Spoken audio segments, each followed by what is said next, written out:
Welcome to But Are There Dragons, a podcast where two friends pick a book at least one of them has not read and work their way through it a few chapters at a time.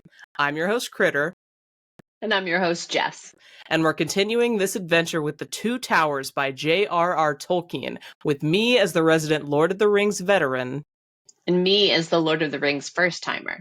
In this, our first regular season episode of Season 3, we're going to discuss Book 3, Chapters 1 through 3. It's a lot of threes. Keep up. Before we dive in, Jessica, what is new with you? How are you feeling?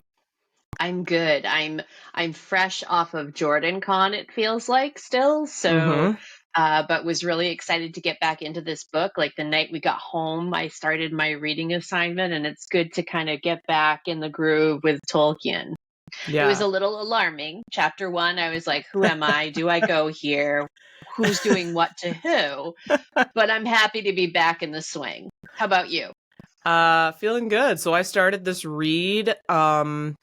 It was on the plane to JordanCon, actually. And so it was the first time that I was listening and kind of like working on the outline at the same time instead of going back through after I listened to the whole thing. And it was, I feel like it was pretty efficient. And if you could be one thing, you should be efficient. But no, I really enjoyed these first two chapters. It was nice to get back into it. I did take a little breather, read a couple of books in our hiatus in the interim, and so it's good to be back to Tolkien for sure. I think we talked about this a little bit. You read a couple of books as well, correct, during the interim? I did. So there is an author that I became familiar with through Brandon Sanderson named Darcy Cole, and she does some YA gender bender fairy tale retellings. And I backed her Kickstarter, and I mass consumed the first two books of the Unbroken Tales trilogy because the Kickstarter was backing her third book, which is coming very soon. Nice. And they were so much fun. It was my first time jumping into YA, official YA, not miscategorized YA. And it was really enjoyable. It was very nice and light.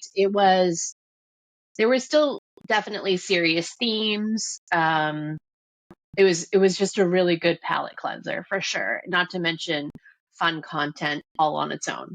Yeah, nice. I read Ledge by Stacey McEwen. I think that's what you pronounce it. I'm not sure. The covers are beautiful, but the reason I picked up the book in the first place is because we're mutuals on TikTok, and she is hilarious. She's got this series where she just like training your fantasy husband, and it's so funny. The book is it's kind of hard to describe. It is a romantasy, let's put it that way. And it was a fun little romp. It was much lighter and easier to read than The Lord of the Rings, and so the palate cleanser factor was definitely there. And then I also reread Yumi and the Nightmare Painter to prep by Brandon Sanderson to prep for my Yumi and the Nightmare Painter panel at JordanCon, which I think went really well. So it was a fun reread. It was my first reread, so now I've read it twice. I maintain that the book is super fun and cute, and Brandon Sanderson's at least tied for his best romance, and yeah, so it was nice to revisit that in the interim. But I, as I said, very happy to be back to Tolkien. So you want to dive in? Let's do it. Okay, so I don't know if this was the case for you, but in the audiobook, there was an epigraph, and we got the One Ring to Rule Them All poem thing. Did you have that, or was that just the audiobook? Do you mean between book 2 and book 3? Did I get that? I guess. Is that what you're asking me? I guess. The audiobook for The Two Towers, the very first thing that was read to me was the epigraph, and it was the One Ring to Rule Them All. I did not get that. Oh, okay, well, never mind that. Immediately, so I have the trilogy as one compilation file on my Kindle, and there's the end of book 2, second part of Lord of the Rings, The Two Towers, marked as book 3, immediately starts with chapter 1, The Departure of Boromir. Okay, well, there's a little deviation. So I think I was cheated. Well, I don't know, because part of me was like, I feel like that has happened. We've heard that in the book already. Like, didn't we? Because isn't that what's inscribed on the ring? Yes. So when Gandalf had thrown it in the fire, I think we had heard that content at that point. Right. So I was trying to remember. Like, I feel like this isn't new. I don't think it would have for the first time showed up in the epigraph of the Two Towers. And turns out I was right. So okay. Okay. It was nice to hear. Obviously, the Tolkien has some beautiful verse, but that Mm-hmm. was not something you were privy to. So let's dive right in then to Book 3, Chapter 1, The Departure of Boromir. So given that chapter title, we knew what was coming. What I wasn't prepared for was how different it was from the movies.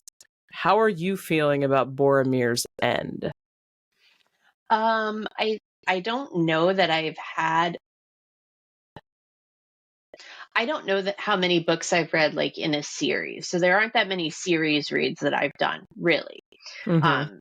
Middle books and trilogies are tough for a lot of reasons in my limited experience. So starting off on such a very action-packed sequence was a little disjointed. Mm-hmm. Um, the ways in which it was different, I felt that the emotion was bigger here. I felt that Aragorn's um, this desolation at Boromir's death, he continued to do some emotional hand wringing because Mm-hmm. of Boromir's death, and took on a little bit more. I feel not necessarily that he took on fault, but like he really took this as a blow, I guess. Like it was a really big deal that Boromir died. He was very aggrieved by it. It seemed like he took at least partial responsibility because lack of decision making. I don't know. Like I had a Mm-hmm. little bit of a hard time with Aragorn's response to Boromir's death. The fact that he is, the heir of Denethor and an identified hero in his own right, all of that, peer to peer, I can understand. He just seemed very emotional compared to how, I mean, I guess it was emotional in the movies, but it felt more, I guess, on the page. Yeah. I feel like the death scene in itself, or at least whenever they discovered him, and Aragorn had that moment with Boromir before Boromir actually died. This might be a controversial opinion, but I kind of like the movie dialogue better. I felt like it almost it redeemed Boromir in a lot of ways. The movie dialogue did, where the books really didn't. And I know that I at least was a major Boromir hater last book, and Yeah. this didn't really redeem him for me. Like even with his dying breath, he was like, "You should go to Minas Tirith." And I'm just like, Yeah. bro, bigger Well, picture. Oh my god. so I had a couple of feelings about that. One, I can't remember what was said in the Yeah. death scene because it's been long enough that like I can't really remember. I Okay. remember Aragorn being there. Um, to your point about him not necessarily redeeming himself, he did confess, a little. Yeah, he did. No, the confession was a point in his favor. I feel like you're entitled to your opinion no matter what I say. I feel like the last call to Minas Tirith was still just to point out that this is him at his core, right? Like Yeah. he is a faithful servant of his people till the end. And that was how I took that. Not that that has to change or impact how you took it. I feel like, yeah, I had just a little bit of a problem with Aragorn's reaction in the book, but at the same time, I liked that it did feel more emotional and relevant to him than it did in the movie. So Yeah. do with that what you will. Yeah, I do think that, like, now that we've moved from the death, I think the funeral scene was just beautifully written. Like, absolute, there was literary umami dripping off the page in that scene. I didn't write any down because I was on the plane and whatever, but, like, damn. I don't know. That gave me chills, and they came up with a song just like on the spot about Boromir and all of his deeds, and then of course Ghibli didn't. He's like, you guys left the bad verse to me, so I'm not gonna take that on. Yeah. Yeah, it was just It was very Gosh. iconic. That's what I had written, that it was incredibly, and to your point, the literary umami, right? The callbacks to, in the history of Minas Tirith going forward, the longboat will always be remembered. So I thought that it was very beautifully written. I Yeah. do feel like it was represented in the movie from what I remember. Yeah, no, I think the movie was maybe the funeral scene was more abbreviated in the movie for Hmm. sure. So like I guess I would give the death scene in the movie was better because like we read about it later, but like the death scene in the movie was better, the funeral scene in the book was better in my opinion. that's There you that's go. where I'm at. Yeah. There you go. Um okay, so let's see. Two roads diverged before Aragorn, Gimli, and Legolas, and notably, Minas Tirith was not one of them. How do you feel about Aragorn's choice to follow the captured hobbits instead of the ring bearer? I was happy because he made a choice. He has been paralyzed. Yeah. A little bit of the decision paralysis has been a little difficult for me. And I did the language that he had in there. I thought Tolkien had a nice job. I don't think I have a part to play anymore in the ring bearer's quest. Mm-hmm. Um, I think that I did take note, though. He did say would have gone with him until the end. There is a Mm-hmm. line in there that does, in fact, say it. Um, Yeah. so I A thought nice that touch. jumped off the page at me. I did like the fact that he acknowledged that, made a choice, and was decisive.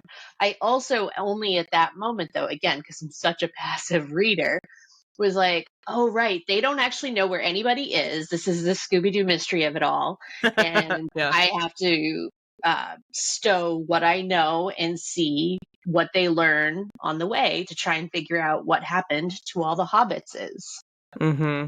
I feel kind of like a hypocrite, but I am 1,000% willing to forgive Aragorn for giving up on Frodo. And going to follow Merry and Pippin would if Boromir would have made that decision. I'd be like, Boromir, focus on the task at hand. Like, it's all about the ring, my dude. But So like, Boromir would have chosen Minas Tirith it's and true not that Merry and Pippin. yeah, they So, wouldn't have even been in the picture. It would have been all about Minas Tirith. I agree. And so, yes, I just wanted to and so my acknowledge. decision stands.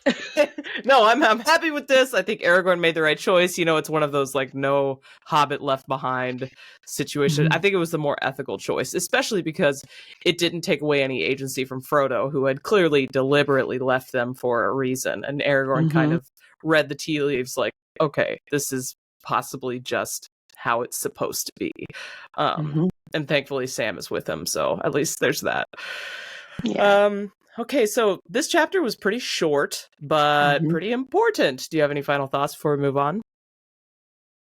Just I don't remember ever reading like a middle child book that starts with such an iconic death. Yeah. So it was quite a way to jump back into it. I think that's probably my biggest vibe from chapter 1. Yeah, chapter 1 was a major this was meant to be one book Mhm. flag, like Oh yeah, signpost. now I have to go back in the Discord and see all the comments made about the transition Yeah, from the Fellowship to the Two Towers. Now I can right. go back and read those. Yeah, it's kind of rough because, like, I think there was a little bit of like, oh, Fellowship ended up like with a little bit of a whimper, and then right at the beginning of Two Towers, it's starts with a bang. So there's Heck yeah. it's just you got to think of it as one story, I think, and then all of your complaints go away. All of them. There aren't any I left. think you're probably right. Okay, so book 3, chapter 2, The Riders of Rohan. Now I'm from the movies, I'm a bit of an Eomer girly. Like growing up, he was the guy I had a crush on. It wasn't Legolas, it wasn't Aragorn, it was Eomer. So when I saw this chapter heading, I was like, let's go. So anyways, Mhm. they travel day and night. By they, I mean Legolas, Gimli, and Aragorn across terrain that sounds absolutely gorgeous. Mhm. Aragorn looks longingly to Gondor, and Legolas notices an eagle far away. Perhaps the same eagle Aragorn spotted last chapter while he sat on the seat at the top of the hill. Any guesses what this eagle is up to, or standout moments from this early part of the chase? My very first bullet is there's an eagle super high up. Uh-huh. Throwaway comment, super sus. That was my very first comment on this chapter. Mm-hmm. I don't know what the Eagles do because they have autonomy. So it turns out they do things for no apparent reason, and I'll find out later. So I'm not 100% sure what to think because the Eagles are intelligent and have autonomy and do all kinds of stuff. Yeah, part of me was Um, like, okay, sorry, just you keep going, keep that thought. no. But like with the eagle, I thought, okay, they've seen the fell beast before, right? They Mhm. encountered a fell beast, so surely they wouldn't like or they wouldn't call it an eagle if there was a chance that it wasn't an eagle. And then that made me wonder, like, what the hell are these eagles up to? I guess they're just keeping Mhm. tabs. That's all I can Mhm. guess. So, and keep going. Well, and then I was going to make the comment you had mentioned the geography that they're trekking through. Mm-hmm. And so this is our first session back after a little bit of a hiatus, and I was reminded that I don't know as many words as I think I know. Uh-huh. So in this chapter, I was looking up meads and fens and reed and wolds, all of these words where I'm like, I think that I'm a fairly well read individual. And then Mm-hmm. we jump back in and I get my reminder that I know nothing. You know, that's good of you That's all. though, because like several of those words you mentioned, I don't know what they actually are. In my So when brain, they are landscape. they Yeah. are in fact landscape. And that's Um, but I think what that my it's a brain little does. bit of the I need to know thing. It's a Yeah. little ridiculous. It's a Not little much. ridiculous. You're learning things. I didn't look it up, so I didn't learn anything. So meads is just another word for meadows, turns Oh, out. that makes sense. Fens are like moors or marshes. Okay. Wouldn't have guessed. All And right. I had to look up reed and now I can't remember. But it's like getting a reed on a joint, getting a reed on a place, like getting a beat on a place. I Ah. have it highlighted and I can send it to you, but it was just, it stood out for me again because I'm reading and not doing audio. It's spelt differently. It's Rede. Oh, okay. When I So hear it jumped reeds, I off the probably just page. assumed like greenery, you know? Yeah, no, it's Rede, which stood out to me. And same with Wald, Wold, um, which is like basically a high place. Huh. So I mean, I did take the time to look them all up, but Well I done. was I'm like, oh, so some humility to start book 2. Got it. Got it. Okay, so we have a little ways into the trek. They discover a brooch, right? The Lothlorien it was they called it the brooch, right? I'm not making that up. Yes. Okay, and Aragorn says, "Not idly do the leaves of Lorien fall." First reaction to that was, man, I wish people talked like that. Like in real life. I don't know, there's so many hmm instances of that in these books, but like that one in particular, I was like, not idly do the leaves. It just delighted me. I don't know if you want to call it literary umami or what. But anyway, they found a sign that the hobbits were still with the orcs. Thanks to Pippin trying to make a run for it. Did this surprise you? It did not surprise me, but I also took note of how Aragorn speaks. So I did have some literary umami pulled out from this chapter, and they were Ooh. all Aragorn quotes. Oh, So okay. at one point in the trek, Gimli is grouching because he says he wishes he had the great light that Galadriel had gifted to Frodo. Mm-hmm. So Aragorn says, "It will be more needed where it is bestowed. With him lies the true quest. Ours is but a small matter in the great deeds of time." So again, had a moment where I was like, nobody talks like this anymore. And it's just incredible. Um, Even just reading it in my own internal dialogue. Mm-hmm. And then a couple of other beats, again, from this chapter. There was a silence that did not just seem to be the quiet of peace. And another quote that said, "Weariness that is in the heart more than in the limb." So just, Mm. right back into it, going, yeah, this guy can write. Ooh, the writing's so good. Mm-hmm. So yeah, this trek sounds horrible, but Gimli Mm-hmm. decides he wants to take a break at nighttime. Mm-hmm. Legolas, the cross-country runner, wants to keep going without any breaks, and they leave the choice up to Aragorn, who we've learned isn't the best at making choices lately, although he has been getting better. Mm-hmm. Aragorn ultimately sides with Gimli. So I don't know if Gimli has ever been more relatable, and I don't know if I expected Aragorn to make the choice that he did. Do you have any thoughts about this exchange?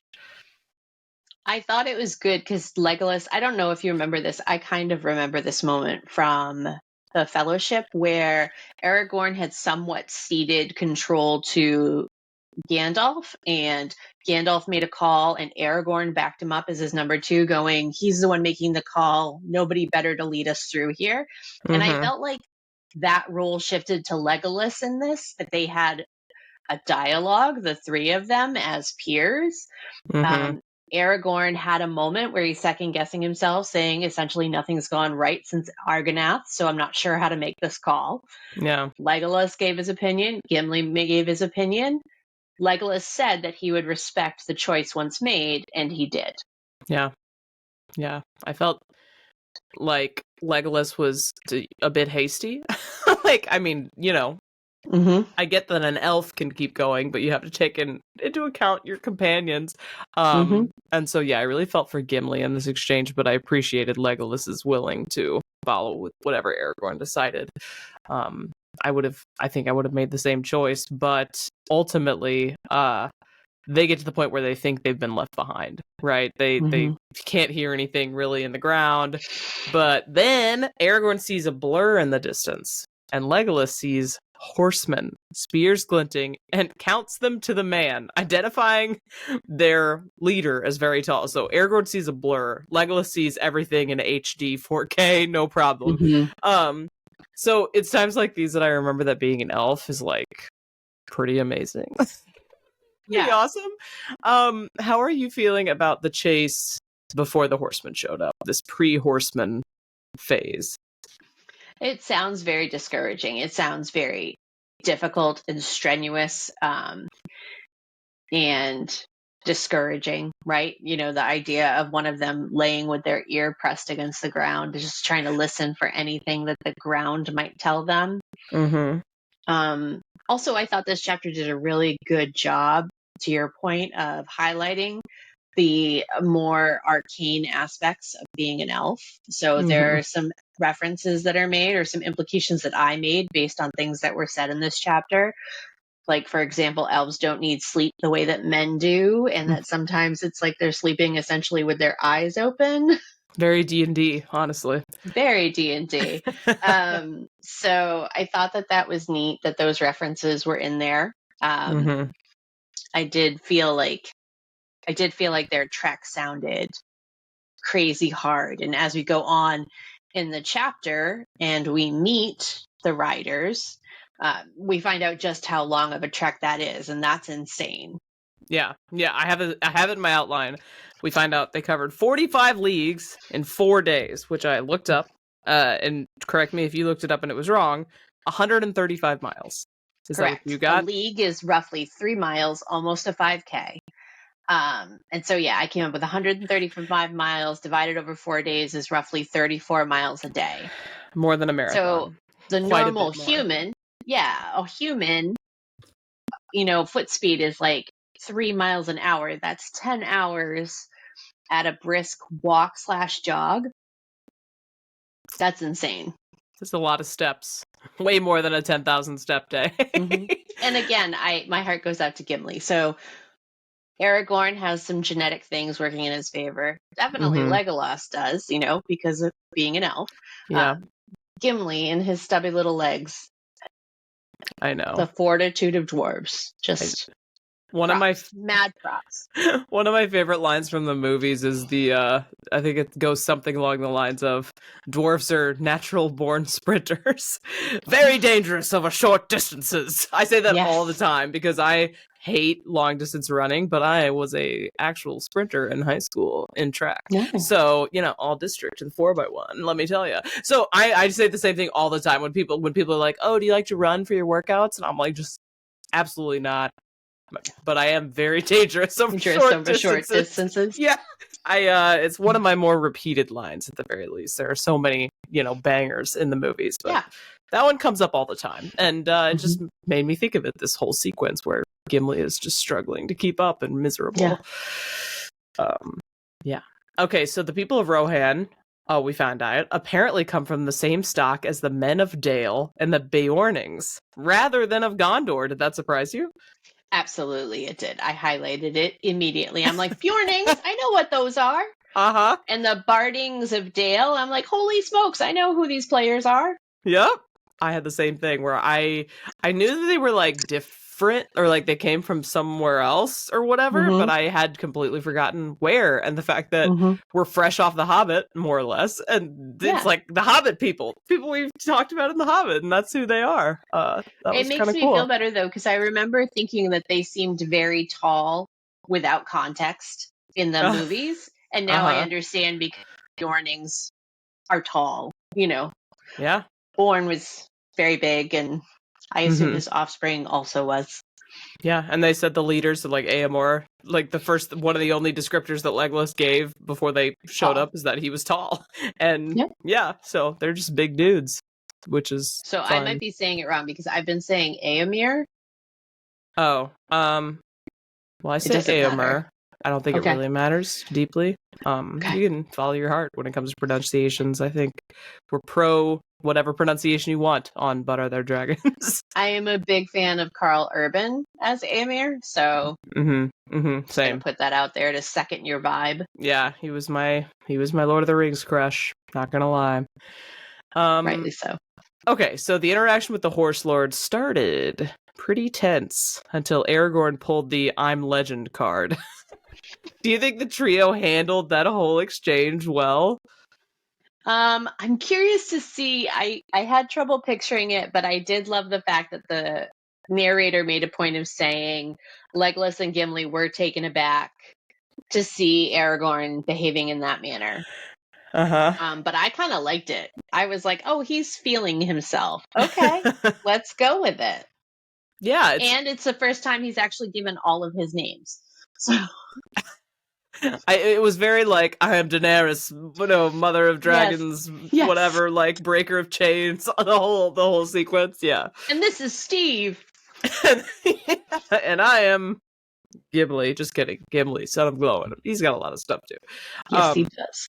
But yeah, they were pretty mean about Gimli. I don't know. I have that later. But so we talked about the 45 leagues in 4 days. They have a nice little gossip session with the men of Rohan after they decide they're not gonna like kill him. Did anything stand out to you from their chat, their catch up? So it did seem like the writers from Rohan were very dismissive of all the other races. First off, the fact that they were going to ride right by them until they all hopped up, that jumped off the page to me too, that Aragorn basically had to call them out. Otherwise, they would have just kept running by them. It did seem like they were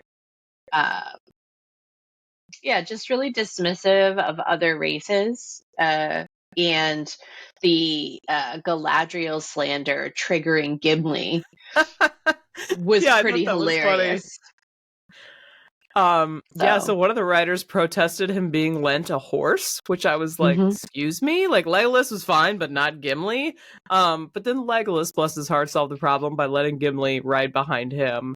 So there was a note that Gimli was about as comfortable riding a horse as Sam was on a boat, which I thought was a good throwback to the Fellowship.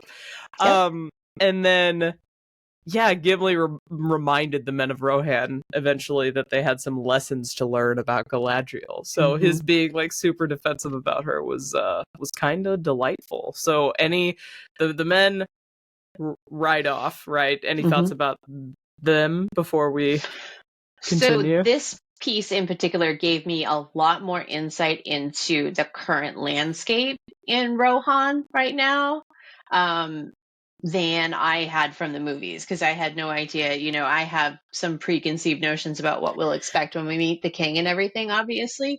But this section gave a lot of insight onto how things are today in Rohan. So, for example, having strangers cross their borders, they have a very strong policy on that. And that's why it was noted by his men that you were lending these strangers horses and not immediately taking them to the king for permission to be present in our borders.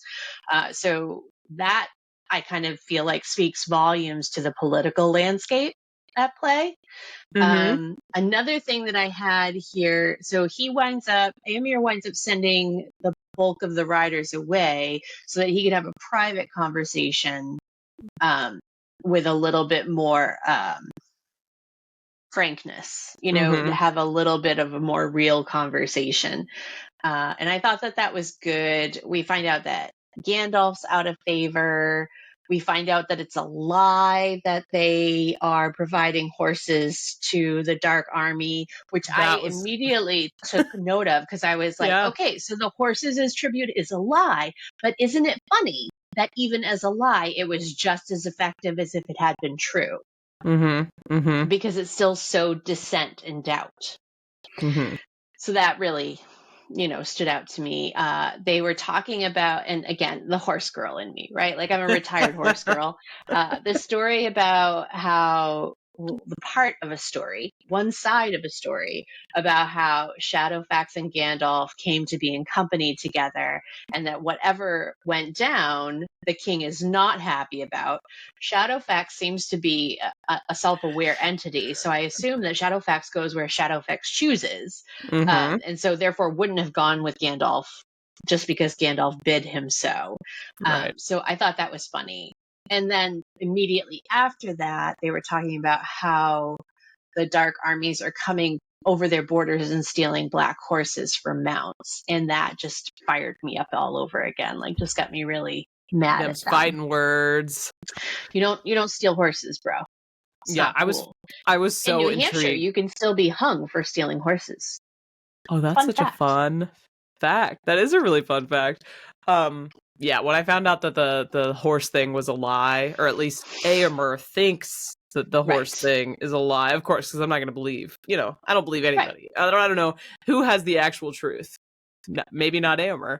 I found that fascinating because, whenever I heard that they were doing that, I was like, oh, gasp. Why would they do that? And so now maybe they didn't. So that was good. You gave a couple of your favorite lines from Aragorn before. I had written one down, so let me share it here. There are some things it is better to begin than refuse, even though the end may be dark. We will not abandon our friends so long as hope remains. So I feel like Aragorn's gone into full motivational speaker and philosopher mode in this episode generally, but like especially in this chapter, which I loved. I thought that was fabulous. I don't know. Big fan of him. Yeah. There were some parallels drawn between Gandalf and Saruman that were a little uncomfortable. And we know that, or I shouldn't say we, I took that, with a grain of salt, that could be coming from some poison seeds on the inside. So I didn't like that. And then there was another one I had to look up. It's called Dwimmercrafty. Okay. So I had to look it up, and Kindle didn't even know the answer. I had to Google it on a laptop. Okay. And wait, let me find it in context. Yeah. Please. I was like, I can't even believe this. You can't make this stuff up. Dwimmercrafty? Dwimmercrafty, like dimmer, but with a W added. I don't even remember hearing that word, but I look forward to finding out its definition. Oh, don't even tell me I didn't highlight it. I know that I highlighted it. Of course, I can't find it. Ultimately, Dwimmercrafty was used to describe Saruman. And I had to look it up, and really what it means is that it is synonymous with illusion, arcane, magic, disguises. Okay. Which is in the context clue of the sentence, but in the moment I was like, I've never heard Dwimmer ever in my life. That's a new one. That's a new one. Brand new one for me. And it's not just a Tolkienism, it's like a word. I didn't keep going because it's always, I try to bail as fast as I can when it comes to the Google because I'm worried about the spoilers. Totally fair. Dwimmer. I think that there's a loader wiki and there's an entry about it, and I just read glazed over what came up on the Google search bar. Okay. Yeah. So Dwimmer is Dwemer is a Middle English variant of the Old English word dwymor, which means illusion. So it's at least semi, not just from Tolkien. Yes. So, yeah, fascinating. So they follow the trail, or they want to go see, ultimately where the orcs met their end to see if their friends are there. And they end up camping on the edge of Fangorn. And that night, an old man shows up on the edge of the firelight, right on the edge of the forest, but he vanished without a word. And unfortunately, the horses bailed too. So what do you think this was all about? Well, I don't know, but I will tell you that they are camped out on the edge of yet another grumpy forest. Yeah. They've had they avoid them by another now. stranger danger sighting, and they have yet again lost their mounts. So, I mean, that's literally what I wrote. And the horses are gone again. And that's how I ended my notes for that chapter. So, I mean, honestly, my instinct is nothing good can come of it because past experience. If you had to guess who the old man was, who would you guess? The old man was in a wide-brimmed hat, which made me, again, kind of second guess my assumptions. So when I think wide-brimmed hat, I think Gandalf. And I was like, I don't know that he's been described as having a hat at any point so far in either the Fellowship or to this point so far in this book. He is not. So I was like, again, am I assuming based on decades of imagery? Huh. But don't am I making this up? Don't one of them say, like, I wouldn't expect Saruman to have a hat like that? Yes. Yeah, okay. So they had talked about Saruman being spotted, but he was a dark hooded in a hood figure. Yeah, that's and right. Aragorn clarifies. He actually calls it out and says, yes, we spotted an old man, but he wasn't hooded. He was wearing this a hat. Yeah. But I got fixated on, the wide-brimmed hat piece. And am I just assuming based on years and years of content? Yeah, I was over here like, oh my gosh, it's Gandalf. But then I was like, why would he have freed the horses? I don't understand. But yeah. And so they talk about in the chapter that this forest is as old as the forest where Tom and Goldberry live. That it's got all this history. So who's to say there isn't an entity associated with Fangorn, just like there was Tom? Old man Fangorn. Yeah. Maybe. And he's grumpy too. Yeah, well, fair. He has every right to be. Okay, so end of the chapter, unless you've got more stuff. That's it for that chapter. Okay, last chapter for this episode, Book 3, Chapter 3, The Uruk-Hai. A little intimidating. So, back before the party got fully separated, we're leaping back in time, Merry and Pippin ran willy-nilly straight into a group of orcs while looking for Frodo. Merry managed to cut off some hands, but Boromir ultimately fought off the first group that was trying to grab the hobbits before falling to the second. So how appropriate that Merry and Pippin got captured because they decided to do something silly. I mean, it's pretty appropriate. I will also say the flashback piece of this chapter caught me off guard. I was like, oh, we're back. And I still, just like I had to do a chapter 1, go, crap, where were they when we left the Fellowship? Yeah. So I had to do a little bit of mental backpedaling there as well. But I did think that it was great that they noted that Merry had fought valiantly. Good for him. I do think that it's very on brand that they did something foolish and landed in a pot of hot water. But then that's immediately followed by Pippin having a bit of negative self-reflection, saying, I'm basically luggage. And now I'm luggage that orcs are carrying. And I was like, oh, buddy, that's a little harsh. Was this the moment that he was like, I wish they wouldn't have let me come along? Like, I wish Elrond would have literally stopped me. I wish somebody had talked me out of this. Yeah. So that was rough. But again, I feel like it's very on brand for the Merry Pippin duo.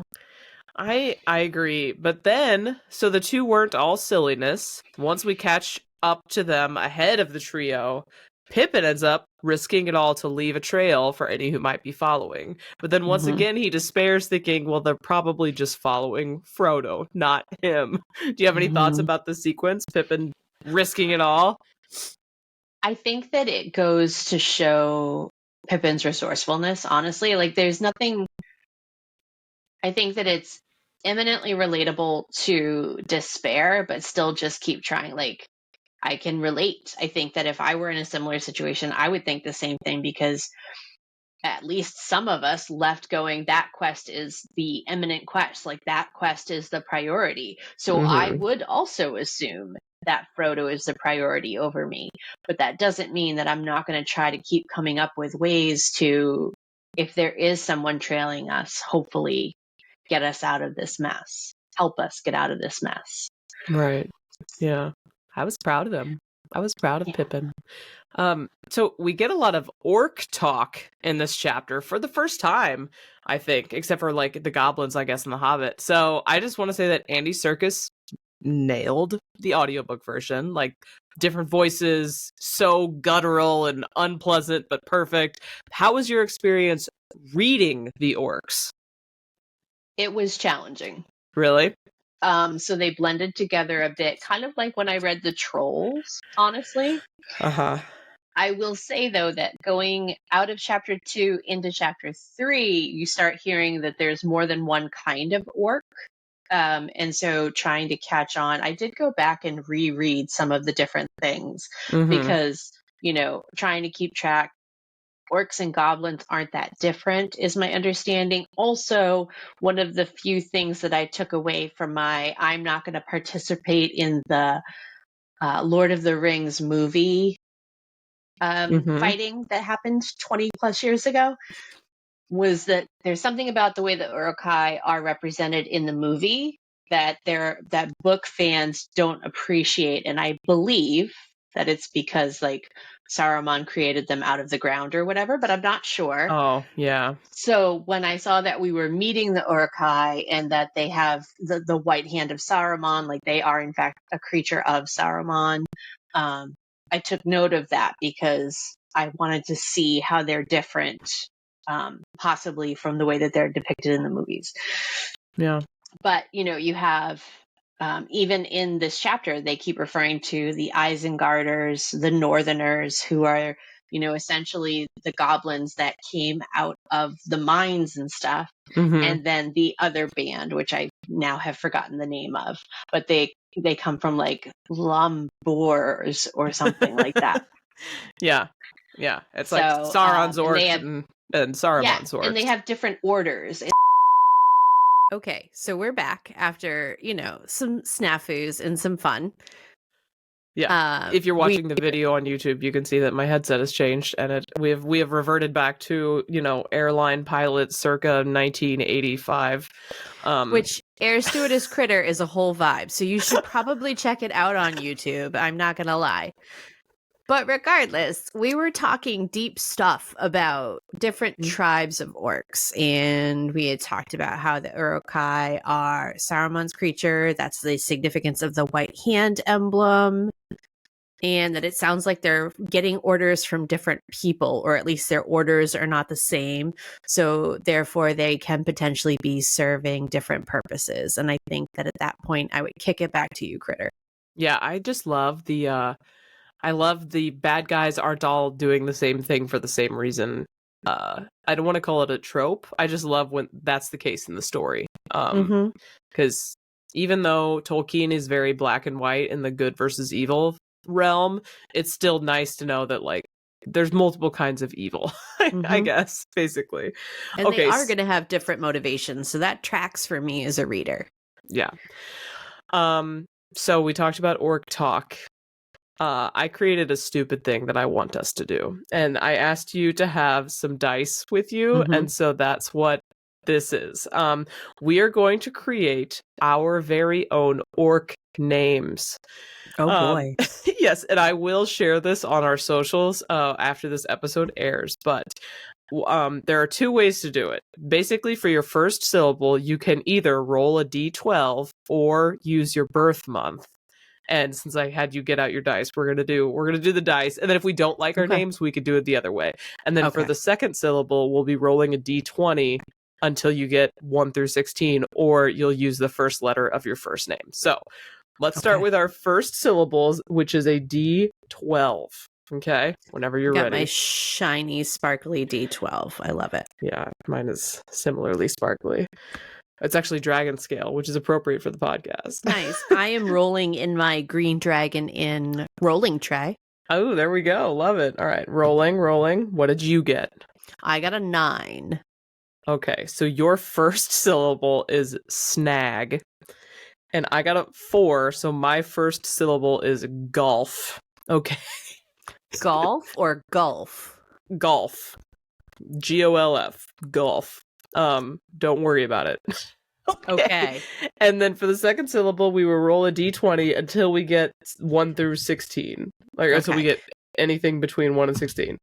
So this is the first official roll of my brand new chonky d20. This is the only present I bought myself while I was at JordanCon. Love it. Oh, I got an 8. You got an 8. I got a 2. So you were snag. Mm-hmm. Right. So you are Snagburz. Snagburz. Snagburz. I think it's a strong name. And I feel very orcish. And I am, hold on, I got a 2. Golf gun. As in Gun? As in Gun. Snagburz and golf gun. I think it fits. I think it's amazing, and I think we're gonna need that on merch. That's all I'm gonna say. Snagburz and golf gun. Okay, so are you curious what it would be if we went birth month, letter of your first name, or were you happy with? So it would Snagburz? be I'm curious. Okay, I'm February and J. Okay, so you would be Gorble. It's a good name. I like Snagburz better. If I'm gonna be. Okay. It's got more flavor. Okay, so it's got some zhuzh. Mine is, let's see, it's 12 for December. Shagbug. Let's stay. The dice have spoken. Golf gun. Is it golf for gun me? For the win. Amazing. So rest assured that if you're not following us on our socials yet, you should be, because I will be posting a much more glorious, like this is currently on a Google Doc. It'll be a much more glorious, like, graphic where you too can have an orc name. And the way I put this together is I literally looked up like all of the known orcs and separated them by syllables. So this is like semi-legit. And you may end up, if you happen to fall just perfectly, you might end up with the same name as some of the dwarves, some of the orcs in the books. Gotcha. So if that's the case, congrats. I don't know. So I'm glad that we did that. I hope you enjoyed it. I did, actually. I love naming PCs, player characters. I love that part. Okay, so that was fun. Now it's time to get a little controversial. Yes, bring it. So I love Tolkien and his stories and everything he did for fantasy and literally everything he did for my life. However, when I did my author tea video on him on TikTok, I got called out for leaving out the fact that he uses some suspect ways to delineate good characters versus evil characters. So in this chapter, the orcs are described as a grim, dark band and slant-eyed. And they later further distinguish themselves by calling the men of Rohan whiteskins.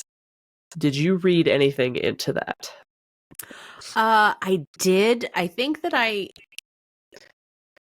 So I had a sideline conversation about this in D&D about how some races are perceived as inherently good versus evil in D&D terms, specifically orcs, and how I felt that was really inappropriate. And so it's kind of funny to me that within a week I'm having the same conversation in the context of Tolkien, which to at least some extent has influenced where D&D came from. So it does jump off the page to me, especially when they started talking about white skins. Like, it got really, like, obvious. very blatant at that point. I have not seen your author tea because there's certain social media posts that you post that I immediately scroll by now to preserve the sanctity of the podcast. Fair. Well, I didn't talk about that because I didn't. I just didn't think of it, and then that's why people called me out, because they're like, "Oh, did you miss the fact that the orcs have slant eyes?" And I was like, "Yeah, I totally missed that. I am sorry." But then reading it here, it stood out and to me. It kind of pops. Yeah, it really popped. I was just like, white skins. So I do think that it's unfortunate. I also, again, I'm not looking to be controversial or defend a dead man. It's 100 years ago. I'm not sure what our disgust can be other than acknowledging it, and that, if this story were written in this time, I don't think that it would be acceptable in any way. Not saying that it was acceptable then. I'm just saying that things were not viewed through the same lens at that time, much like we still are seeing a huge lack of female representation or any other kind of divergent representation. I think this is, a notable lack, and I would never argue with somebody with pointing it out. I just am not sure the work is the work at this point. Yeah, I think it's unfortunate that it's in there, for sure. I wish it wasn't. But in my mind, when I'm reading it feels very much like just his attempt to distinguish them.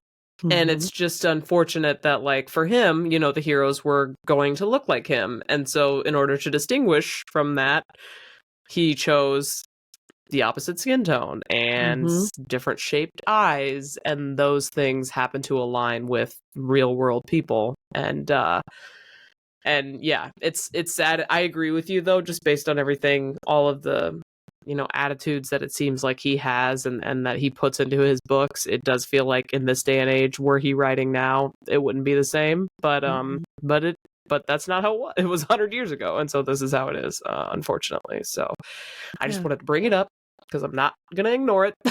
Like, no. I see it, and it's sad that it's unfortunate. It's unfortunate. Yeah, I wish it wasn't.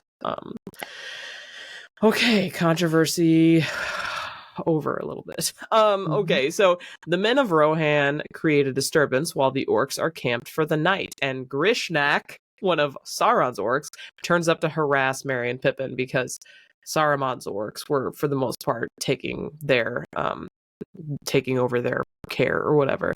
Care is a strong word. So Pippin guesses that Grishnak is after the ring. And the two try to manipulate Grishnak into untying their bonds, kind of like, oh, do you want it? Like, just untie us. And then Grishnak decides to just carry them off, which didn't work out for him because the writer of Rohan stopped him almost immediately and took him out. Once Merry and Pippin are alone, Pippin reveals that he'd managed to free himself from his bonds, and of course insists that first and foremost, they eat some limbus.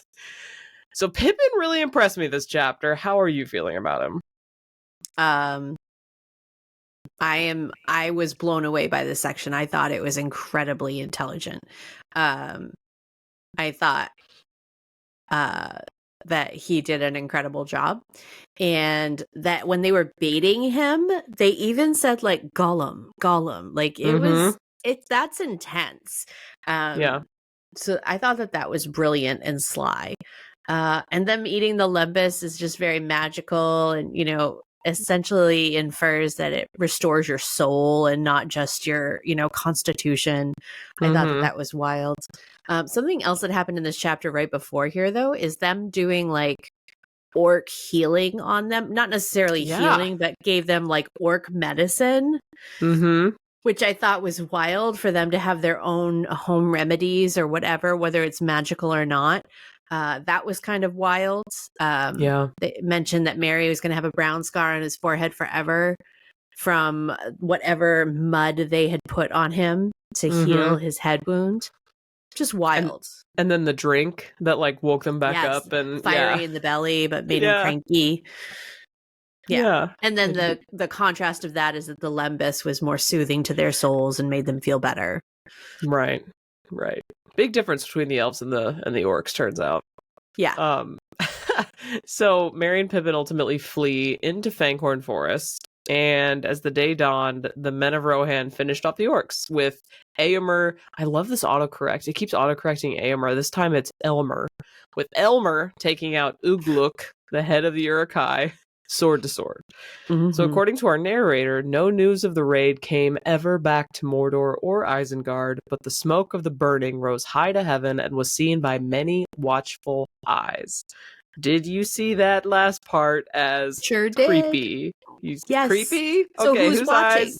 Who's watching? That's literally whose eyes are watching. That's my question. What's Yes. going on? Yes. Yeah, no, that's my last bullet for that chapter. Like, okay, but whose eyes? Like, let's talk about it. Yeah. Is it the eagle? Is it somebody else? Is it the man from the forest? It's like, that what are we talking about? Being a know-it-all again. And we don't get to know yet, at least. Maybe ever. We'll see. So I would say the only other thing from this chapter that jumped out to me was the contrast between Pippin having a moment earlier in the chapter where he wished he had paid more attention to what was going on when they were discussing plans in Rivendell, and then Merry mercilessly bragging about how he was paying attention and they were in place X, Y, and Z. I thought that was precious. First off, because like Pippin acknowledging, oh, this is a legit quest and I should have paid more attention. And then, of course, Merry just getting one over on him and being like, oh, well, I know where we actually are. Let Master Brandybook take over from here. Yeah. I love that. Those two together are fabulous. Okay, so you mentioned this is the last thing that you wanted to talk about for the chapter, but we haven't yet talked about two of our characters that didn't show up at all. Are you eager to get back in touch with Frodo and Sam? I am. To go 3 chapters with no word on them. That's what happens when you split the party, I guess. Yeah. I can't remember exactly when they show back up, so I can't spoil anything for you. Do you think it'll be soon? I hope so. Yeah. This was a good stretch, but I'm ready to know how those two are faring. Yeah, because as we've noted, that's the main quest. It's what we got to focus on. We are both big believers, and that's the primary task. Yeah. When I play D&D, I'm not the side quest girly. I am a let's this win. there's got to be a way to win, and I'm gonna find it. And then Lord of the Rings, the way to win is to get that ring to Mordor, man. Okay, so we talked about final thoughts. So we've got a tradition where we pick an MVP from the chapters we've read for each episode. Cue the music. Jessica, who would you name as your MVP this episode? So for this episode, it seemed really clear-cut for me based on arbitrary criteria that I pick every episode. It's Pippin, hands down. I feel like his behavior in captivity was top-notch, for a halfling, for a hobbit who has not traveled the world. He is making moves and choices. So yeah, it was pretty much no contest. It was Pippin all the way. Okay, see, I wasn't sure if I had recency bias because I was like, man, they, 45 leagues in 4 days. That's like a lot. It's impressive. But yeah, it was Pippin for me all day, every day for this episode as well. Just like, he... And to be fair, the writers of Rohan definitely helped, their situation. But at the same time, Pippin freed his bonds before that happened. Pippin left the leaf. Yeah. I love Legolas, Gimli, and Aragorn, but they're all seasoned travelers. You know what I mean? Like, they have a lot more skill that they've cultivated. I really have to give it up for Pippin. I feel like he has never been in that situation.